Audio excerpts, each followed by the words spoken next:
قرآن کو رمضان میں زیادہ پڑھنے کے لیے جو کہا گیا ہے روزہ رکھ کر کے، اس کا مقصد یہ ہے کہ آدمی روزہ رکھ کر کے اس کو تجربہ ہو اپنے ہیلپ لیسنس کا، اور اس کے اندر حساسیت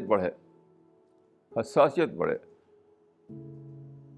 تو قرآن میں ہے کہ تاکہ ان کے اندر تقویٰ پیدا ہو، لعلہم یتقون. تقویٰ کے لفظ کے معنی کیا ہوتے ہیں؟ ایک بہت عجیب استعمال ہے کہ کہا جاتا ہے عربی زبان فرس واقن، یعنی ایک گھوڑا ہے، اس کے سم میں چوٹ لگ گئی تو وہ جب چلتا ہے تو بہت زیادہ بچا کر چلتا ہے، کیونکہ اس کو ڈر ہوتا ہے کہ معمولی سی کوئی کنکر بھی اس کو تکلیف دے دے گا، تو بہت بچاتے ہوئے چلتا ہے. رجل واقن، یہ بہت ہی حساس ہوتا ہے اس وقت. وہ اسی حساسیت کا نام تقویٰ ہے.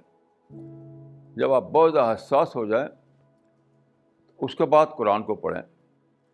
ہر لفظ میں آپ کو ایک عجیب تجربہ ہوگا.